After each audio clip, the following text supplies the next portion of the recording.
안녕하십니까, 피어더입니다. 저희가 2022년 11월 달 기준으로 거시경제 데이터, 그리고 구글 과 같은 이제 검색 데이터, 다양한 이제 빅데이터들을 모아서 보는 중에서 가장 저희가 핵심이라고 할 만한 데이터를 공유해 드리도록 하겠습니다. 이 데이터를 통해서 저희가 실제 포트폴리오를 구성을 하고 있고, 저희가 최근, 제가 정확히 다 기억은 나지는 않지만, 저희가 펀드, 글로벌 자산관리 솔루션이라는 자산 배분 펀드나 주식형 펀드 기준으로 저희가 소위 말하는 이제 벤치마크 대비해서 한 10에서 한 15%, 그러니까 1000bp에서 1200에서 1300bp 정도 아웃퍼폼, 이렇게 추가적으로 초과 성과를 내고 있는 것을 저희가 확인이 됐는데, 아마 이번 달에도 조금 약간 그런 아웃풋이 좀 연장선상에 다시 나타난 것 같습니다. 사실 저희가 앞에 한 3개월 정도는 시장 수준에서 거의 머물렀던 수준인데, 저희가 지금 보는 것이 지금 리만 사태, 리만의 이야기를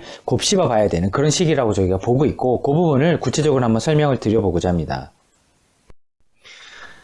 왜 리만 얘기를 할 수밖에 없냐면, 보시는 것처럼 이게 티핑 포인트, 그러니까 이게 이제 크리티컬한 거죠. 이게 요 부분을 넘어서게 되면 이제 부동산 이제 부도율이 올라온다는 걸 의미하는데, 지금 2023년 연말 기준으로 옥스퍼드 이코노믹스에서 봤을 때 캐나다와 뉴질랜드, 스웨덴은 이런 위험이 지금 잠재적으로 도사리를 꽤 될 것 같다. 그러니까 요거를 사실 확률적으로 주택 가격의 어떤 크래시가 발생을 하게 되면은 이런 것들이 부동산 위기인 리만의 어떤 모먼트를 생각나게 할 수도 있지 않느냐라는 얘기가 나오고 있습니다.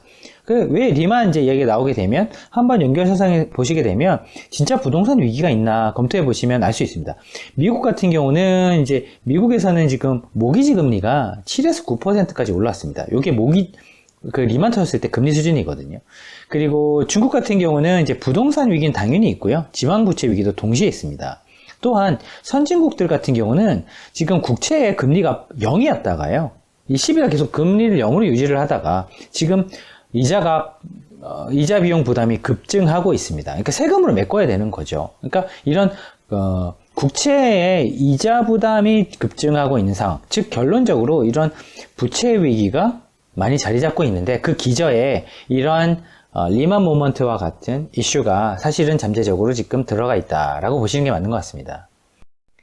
그러면 향후에 말씀드릴 거를 간단하게 요약을 해서 좀 드린다고 한다면, 단계별로 봤을 때 경제 측면에서는 고용 지표가 너무 좋습니다. 경제가 되게 좋은 상황인 거죠.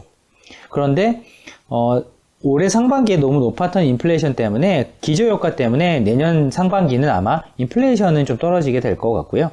그리고 캐피탈 마켓, 자본시장 기준으로 보시게 되면, 채권 시장에서는 다들 이제 알고 계시지만, 미국 재무부 10년물 채권의 금리와 단기물인 3개월물 간의 역전이 일어나게 되면, 거의 공식적으로 이제 불황이다. 채권 시장에서 보통 그렇게 보고 있는데, 그런 부분이 이미 자본시장에 반영이 되고 있고, 그리고 정치적인 문제라고 할 수 있는 이제 G2 간의 이제 미중 무역 전쟁은 여전히 반도체 문제로도 당연히 지금 시장에 반영되고 있는 그런 구간이다라고 저희는 보고 있습니다. 그럼 이런 데이터들을 통해서 자산 가격이 어떻게 지금 형성되고 있는지 저희가 봤더니, 버블로 표시되는 자산과 그리고 밸류라고 부르는 상당히 저평가돼서 싸게 거래되는 자산들이 서로 이제 교차로에 서면서 이런 자산 가격들이 재조정되고 있는데요. 단순하게 주식 내에서 재조정되고 있는 수준은 아닌 것 같고요. 주식 내에서도 조정이 되고요. 그리고 에셋 클래스 간에 주식과 채권 사이에, 채권과 부동산 사이에, 그리고 부동산과 주식 사이에, 이런 식으로 이제 자산 가격 재조정이 지금 시작되고 있는 것 같습니다. 그러니까 이런 부분은 이제 시작이기 때문에 이제 그동안 이제 가격이 빠지는데 보통 집중이 됐다고 한다면, 지금은 상대 가격에 대한 어떤 움직임이 시작되는 그런 시기인 것 같습니다. 그러면 너네는 어떻게 지금 포트폴리오 구성할 때 하고 있냐? 최근에 봤을 때도 시장이 되게 비관적이긴 한데 좋아질 구석이 있는 거야 라고 이제 누가 물었을 때는 저희는 딱 그 한마디로 할 수 있을 것 같습니다. 시총이 많이 살았습니다. 리만 때보다. 그 부분을 꼭지해서 말씀드리겠습니다. 그러면 경제가 지금 고용은 좋고, 그리고 인플레이션은 좀 떨어질 것 같고, 이건 이제 사실 기대값이고, 고용이 좋은 것은 현재값입니다. 요 갭 차이를 저희가 좀 붙여보면서 좀 설명을 드리고자 합니다. 그러니까 저희는 경제적인 측면에서는 이제 서프라이즈가 날 것으로 보고 있습니다. 이제 골드만 추정치를 보시게 되면 이게 바차트가 골드만이거든요. 근데 시장 컨센서스라는 건 이제 시장의 평균값이죠. 시장이 예상하고 있는 평균값인데요. 이 값들이 골드만 추정치보다 다 낮습니다. 그 이야기는 시장은 되게 비관적으로 이미 생각하고 있고, 그러다 보니까 골드만삭스 입장에서는 봤을 때 그 정도는 아닌 것 같아. 즉 다른 의견이 존재한다는 거죠. 시장의 일반적인 의견에 비해서. 그래서 약간 예상보다 조금만 좋게 나오게 되면 지금 경제가 되게 좋은데, 그러니까 고용의 지금 좋은 부분이 여기서 설명이 사실 됩니다.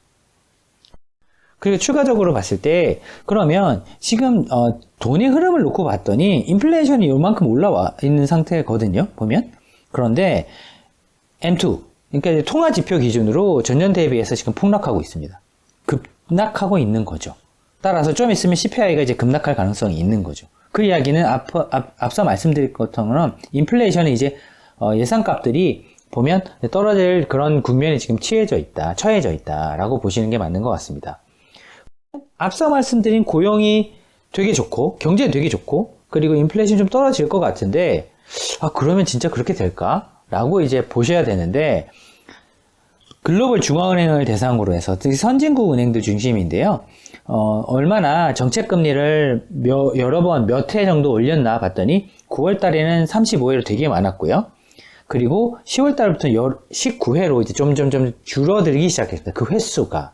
따라서 이제 긴축이라는 부분에 있어서는 대표적인 예로 금리를 인상을 하는 것인데 그 인상하는 횟수 자체가 줄어들고 있다는 것을 의미합니다. 그래서 앞서 말씀드렸던 M2 통화 지표가 이제 추가적으로 이제 좀 감소하고 있는 부분을 인플레이션에 반영시킬 수 있을 것 같다라는 부분이 여기서도 확인이 되고 있습니다.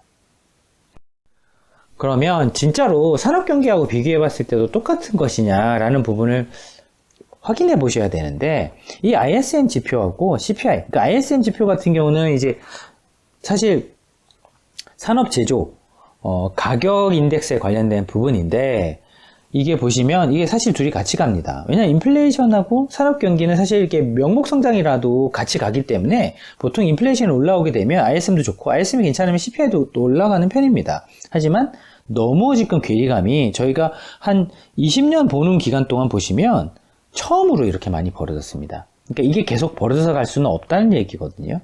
그러면은 산업 경기가 확실히 꺾이거나 아니면은 이제 산업 경기가 확실하게 꺾이거나 아니면은 이제 CPI가 여기 꺾이는 모습이 보이거나 이 둘 중에 한 가지를 해서 어딘가를 만나야 되는데 아마 둘 다 일어나지 않을까 싶습니다. 산업 경기도 어느 정도 기저효과라도 일어나서 좀 올라오고 CPI도 좀 꺾이고, 그러니까 앞서 말씀드린 이런 유동성 지표들을 놓고 봤을 때 이게 뭐 좀 금방 오느냐 아니면 좀 천천히 오느냐의 문제인 것이지 이런 어느 구간에 만날 것 같습니다. 그래서 이런 자본시장 측면에서 그러면 정말로 지금 시장은 이런 비관적인 부분이 다 반영이 된 건지 아니면은 향후에 추가적인 어떤 불황에 관련된 부분이 다시 좀 반영이 더 될 것이 있는 것인지 시장은 지금 그것 때문에 많이 헷갈리는 부분인 것 같습니다. 앞서 말씀드린 대로 공식적으로 3개월물 미국 국채금리와 10년물 국채금리가 확실하게 역전되면서 저희가 봤던 이런 구간들처럼 나타나고 있습니다. 이때 사실 불황의 위험이 있었거든요. 그런데 코로나 터지면서 양적 완화가 급격하게 시작되면서 이런 부분이 다 해결이 된 셈이었던 거죠. 하지만 이번에는 금리를 되게 공격적으로 올리면서 이런 부분에 대해서 충격적인 이제 요법을 계속 써가면서 지금 움직이고 있는 구간이기 때문에 일단 채권 시장에서는 이런 부분을 확실하게 불황으로 받아들이고 있는 것 같습니다. 그리고 글로벌 CEO들, 이제 메이저, 이제 사실 뭐 포춘 몇 대 기업, 이런 이제 CEO들 대상으로 해서 이제 어느 정도 차후에 이제 투자를 할 정도로 계획이 있느냐라고 물어봤을 때 거의 바닥에 왔습니다. 사실 이런 값은 잘 보기가 어렵거든요. 이게 뭐 리만 때 있거나 코로나 때 있거나 아니면 닷컴 버블에 있었던 수준이거든요. 보시게 되면 그때 수준입니다. 보면 그만큼 지금 글로벌 최고 경영자들이 지금 되게 비관적인 시나리오를 가지고 있는 상황입니다. 실물 경기에 있어서 센티멘트가 그렇다는 얘기입니다. 그리고 지금 이렇게 되는 부분 중에서는 제일 중요한 부분이 아무래도 그 미중 갈등 아니겠습니까? 정치적인 갈등. 근데 왜 하필이면 반도체를 건드리지? 아마 그런 의문을 많이들 가지고 계실 겁니다. 그래서 그 부분을 어떻게 공유를 해드리는 게 좋을까라고 하다가 저희가 보고 있는 빅데이터 중에서 이 부분을 가지고 이제 좀 보시면 좀 도움이 되겠다 싶은 부분이 있었습니다. 이게 보면 진한 것은 크루드 오일이고요. 요거는 이제 서킷, 그러니까 반도체 부품 소재에 해당되는 부분인데요. 보시면 이게 크루드 오일은 보면 옛날에 비해서 좀 증가하고는 있습니다. 하지만 반도체 서킷이 훨씬 높죠. 그 얘기는 뭐냐면 예전에 비해서 오일보다 오히려 반도체 해당에 해당되는 제약을 주는 것이 중국을 더 이제 괴롭힐 수 있는 부분이다. 산업적인 측면에서. 이제 그것들을 이미 미국은 파악하고 있고, 그러다 보니까 이런 반도체를 통해서 공격을 하고 있는 거죠.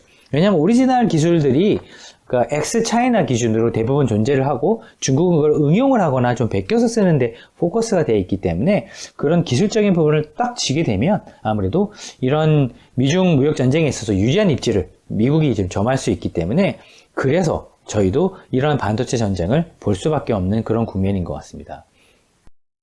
이런 해당 정책에 그러니까 이런 이제 해당 정치적인 위험이 시장에 많이 반영이 돼 있고 경기의 불황에 대한 부분도 이미 센티멘트 기준으로도 CEO들한테 이미 느끼고 있는 부분인데 그럼 자산 가격에 얼마나 반영이 됐느냐? 이게 100%다 반영이 된 것인지 아니면 한 50%만 반영이 된 것인지 사실 그런 문제가 지금 존재하고 있는 것 같습니다. 그러면 일단 글로벌 중앙은행들의 유동성, 규모하고 이런 빵류의 기업들 시가총액을 보게 되면 사실은 거의 같이 가고 있습니다. 하지만 최근에 이런 기업 가치들의 하락폭이 이런 유동성 감소하는 속도보다 더 높게 나타나고 있는데 그 부분은 아무래도 재작년 코로나 때 터졌던 양적 완화의 어떤 강력한 인젝션 때문이 버블 인젝션 때문이었던 것 같습니다. 그러니까 이렇게 지금 버블이 터지고 있는 상황이고 두 번째로 채권 시장에서도 미국 10년물 만기 국채가요. 보시면 애뉴얼 리턴, 그러니까 연 수익률이죠. 연평균 수익률이죠. 원 스탠드 디비에이션. 일반적으로 거래되고 있는 표준 편차 밖으로 지금 벌어난 상황입니다. 그러니까 이만큼 손실 났던 적이 사실은 별로 많지 않습니다. 보시면. 따라서 지금 어느 정도 이 버블이 터져서 채권 가격에서는 부담이 좀 많이 줄어들었다라고도 볼 수 있는 부분인 것 같고요. 그리고 주택 가격에 있어서 레드핀, 그러니까 미국의 모기지 기준에 놓고 봤을 때 이런 모기지, 그러니까 펜딩 홈 세일즈, 그러니까 집을 이미 이제 그러니까 사실은 만들어진 집인데요. 신규 착공이 아니라 만들어진 집 기준으로 얼마나 이 세일즈가 이게 변하고 있는지 사주간 작년 대비해서 그 수준이 어느 정도 수준인지 조사해 봤더니 이거는 이제 코로나 수준을 이미 하회를 하고 있고 저희가 진짜 부동산 위기라고 느낄 수 있는 이런 버블의 어떤 위험이 감지되고 있는 부분도 맞는 것 같습니다. 그러니까 주식시장에서도 버블이 터지고 있고 채권시장에서 버블이 터졌고 그리고 이제 주식뿐만 아니라 이런 이제 실물자산, 부동산에서 이제 버블이 터지고 있는 것을 이미 목도하셨습니다. 그래서 글로벌 펀드 매니저들한테 이제 글로벌 이제 대형 투자자들한테 이제 서베이를 해본 거죠. BOF 메릴린치가. 그 펀드 매니저들이 앞으로 우리 퀄리티 주식을 좋아하겠다. 즉 가치주를 우리 사겠다라고 얘기를 하고 있거든요. 왜냐면 가치주가 그 earning expectation, 그러니까 향후에 내는 이익에 대해서 실개하지 않을 것 같다. 따라서 안전하게 조금 밸류 주식을 투자하겠다라는 이제 니즈가 점점점 더 올라오고 있는 상황인 거죠. 그래서 이런 부분이 이미 시장에서 조금 반영되고 있다 보니까 확실히 성장주보다는 가치주가 좋았었고 버블이 많이 낀 자산보다는 난 버블, 그러니까 밸류 에셋에 가까운 실물이 됐건 인플레이션 관련 자산이 됐건 채권에 관련된 자산이 됐건 어떤 자산이든 간에 이런 식으로 자산의 어떤 가격의 재조정이 지금 일어나고 있는 구간이다라고 보여지는 부분인 것 같습니다. 그래서 그러면 어떻게 지금 포트폴리오를 구성하고 있습니까? 라고 이제 물어보신다고 한다면 이 부분부터 말씀드리겠습니다. 비관적인 부분은 꽤 많이 반영이 됐다. 왜? 이게 30트릴리언, 그러니까 US 달러에 해당되는 부분인데요. 이게 이제 리만 사태 때 28보다 훨씬 높은 금액입니다. 그러니까 한국 시가총액의 한 2배에서 3배 정도가 지금 사라진 상태거든요. 그러니까 리만 때보다 더 많은 금액의 시가총액이 소멸이 발생을 했기 때문에 일단 주식시장 버블에 대해서는 비관적인 부분이 꽤 많이 반영되고 있다. 그리고 그 행태를 놓고 봤을 때 그러면 세부적인 자산의 어떤 성격으로 놓고 봤을 때 리테일 인베스터, 그러니까 개인 투자가들이 지금 조금 제가 봤을 때 좀 불편한 지질인데, 이게 2020년 하반기가 되게 되면 이런 빵류의 기업들에 돈이 많이 몰리게 됩니다. 개인 투자자들이. 근데 그때가 거의 사실은 이런 기업들의 시가총액 거의 꼭지에 가까웠던 상황이었거든요. 그런데 최근에 빵류의 기업들이 주가가 빠졌음에도 불구하고 개인 투자자들이 너무 지금 크라우디드한, 그러니까 여기에 매매가 너무 많이 몰린 상태인 것 같습니다. 그래서 어쩔 수 없다. 이런 자산 가격의 재조정이 일어난 가운데에서 기관 투자가들처럼 프로페셔널하게 이제 살아남지 못하고 개인 투자가들이 좀 실패를 많이 하는, 결국에 이제 손해를 많이 보는 이제 그런 구간으로 접어 들어가고, 그리고 뭐 국가 이제 컨트리 기준으로 이제 뭐 주식형 펀드를 하는데 뭐 국가나 지역별로도 투자하지 않습니까? 그런 부분에서도 좀 그런 부분이 나타나고 있는 것 같습니다. 제가 계속 앞에서도 그렇고 계속 이제 비관적인 시장의 어떤 흐름에 대해서 계속 그 공유를 드리고 업데이트를 해드렸었는데, 저희는 사실 이게 결론적으로 봤을 때는 기회라고 보고 있습니다. 전혀 이제 앞의 내용과 너무 다르지 않냐라고 이제 말씀하실 수도 있는데, 왜 그러냐면 이게 10년 넘는 기간 동안, 사실은 뭐 더 넓게 보여도 비슷하고요. PMI라는 값은, 이게 빨간색 라인은요, 경제의 선행 지표에 해당되는 부분입니다. 그리고 이런 이제 까만색 같은 경우는 이제 미국 10년물 금리에 해당되는 부분인데, 이 둘은 결국은 같이 갑니다. 이제 뭐 인위적으로 뭐 중앙은행이 뭐 유동성을 인젝션하거나 이래서 이런 일이 발생을 했지만, 그러면 여기서 경기가 너무 나쁠 가능성이 있기 때문에 추가적인 금리를 더 공격적으로 올리기는 어려울 것 같은데, 그게 이제 시장에서는 5%대가 아닌가 생각을 하고 있고요. 그럼 사실 얼마 안 남았죠. 그러다 보니까 이게 지금 꺾이기 시작하게 되면 사실 뭐 이 친구도 반등이 나올 거고요. 왜냐하면 경제지표라는 것이 금리가 떨어져서 기회비용이 떨어지게 되면 경제활동이 더 사실 활성화되는 건 맞으니까, 그러면 이런 구간에 어디서 만나지 않을까. 그러면 뭐부터 해야 되느냐. 이제 금리가 이제 추후에 떨어질 수 있는, 지금 한 4에서 한 6% 정도의 금리를 미국 달러 채권, 그리고 되게 안전한 채권으로 확보할 수 있거든요. 미국 국채 금리가 뭐 4% 중반이니까요.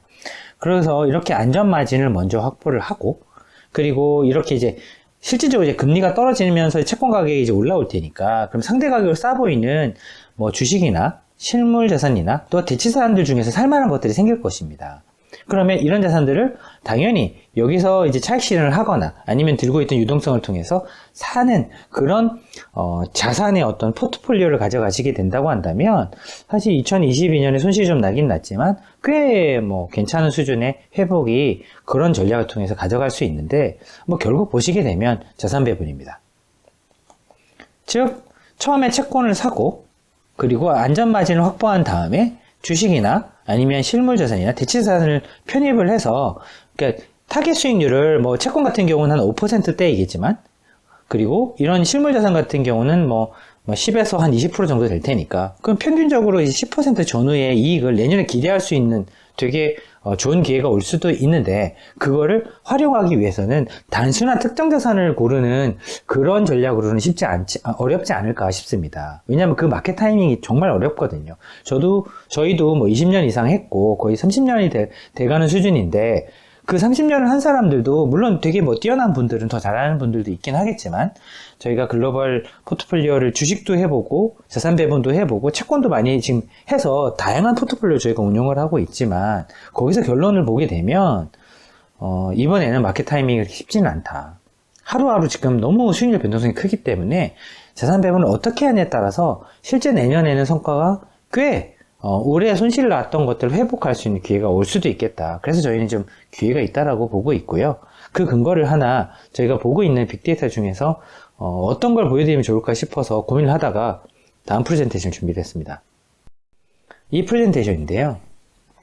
사실 이번에 QT, 연준을 비롯한 글로벌 중앙은행들이 하고 있는 QT는 긴축을 하는 데 있어서는 두 가지 변수를 씁니다. 하나는 유동성을 회수하는 방법이 있고, 하나는 금리를 올리는 방법이 있습니다. 이 두 가지 옵션을 통해서 하고 있는데, 사실은 금리는 눈으로 바로 보여서 알 수 있는데, 시장에서 이런 유동성을 공급해주지 않는, 유동성을 회수하는 이런 부분에 대해서는 사실은 너무 포커스를 해서 보고 있지는 않은 것 같습니다. 금리만큼은. 그런데 실제 중앙은행들이 이걸 지금 실시하고 있거든요. 그러니까 지금 대체대표가 축소되고 있어요. 그 이야기는 그만큼 시장에서 유동성을 지금 없애고 있다는 얘기거든요. 그러면 금리를 올리는 건 이미 알고 있으니까 됐고, 그런데 이 유동성 해소하는 부분에 있어서 그럼 누군가 유동성을 더 풀어주지 않으면 사실 이런 부분에 대해서 문제가 생길 수가 있는데, 이 BFA가 자기들 글로벌 부자들 대상으로 해서 어떻게 어떤 자산을 지금 매매하고 있는지 들여다봤더니 채권에 엄청나게 큰 베팅을 하고 있습니다. 보시면 거의 뭐 10몇 년, 14년 뭐 이 정도 되는 13년, 14년 되는 기간 동안에 이렇게 채권을 많이 샀던 적은 없습니다. 따라서 앞서 말씀드린 것처럼 자산 배분을 시작했는데 일단 채권을 시작해서 안전자산을 이미 확보를 한 것 같고요. 그리고 추가적으로 이런 채권에 대해서 어느 정도 안전자산이 확보가 되고 나면 그것을 버퍼로 해서 아마 주식이나 실물 혹은 대체자산들을 편입하지 않을까 싶습니다. 왜냐하면 올해 30-40% 가까이 주식이 빠졌기 때문에 사실 보통 반등이라는 것은 베어마켓 랠리가 나와도 10에서 20%는 나오는 경향이 있기 때문에 그렇다고 한다면 한 5% 정도 이익을 내고 채권으로 이 버퍼를 통해서 추가적으로 10에서 15%를 했을 때 그런 평균적으로 한 10% 정도 이익은 낼 수 있는 구간이 나온다는 얘기가 나오는데 그게 저희가 말씀드렸던 기회가 아닐까 싶습니다. 그래서 글로벌 부자들이 이미 이렇게 움직여서 중앙은행들이 회수에 간 유동성을 어느 정도 공급해주고 있다. 물론 중앙은행만큼이냐에 대해서는 그 규모에 따라 좀 차이가 있긴 하겠지만 지금 이런 글로벌 부자들이 시장에 공급하는 채권 시장에 공급하는 규모는 어마어마하다. 저희가 보고 있는 이런 어떤 구간보다 어마어마하다라는 사실을 조금 염두에 두시고 전체 자산 배분 포트폴리오를 구성할 때 참조를 하시면 제가 봤을 때는 2023년 기준으로 분명히 투자에 좋은 기회가 올 것으로 저희는 보고 있습니다. 따라서 저희는 오늘 말씀드린 이런 뭐 매크로라든지 뭐 시장 데이터라는 이런 그런 빅데이터들 중에서 저희가 조금 이렇게 눈여겨봤던 데이터 중에서 뭔가 바뀌는 게 있다고 한다면 저희가 또 그 데이터도 조금 업데이트를 해서 추후에 따로 이제 영상을 만들어서 공유드리도록 하겠습니다. 감사합니다.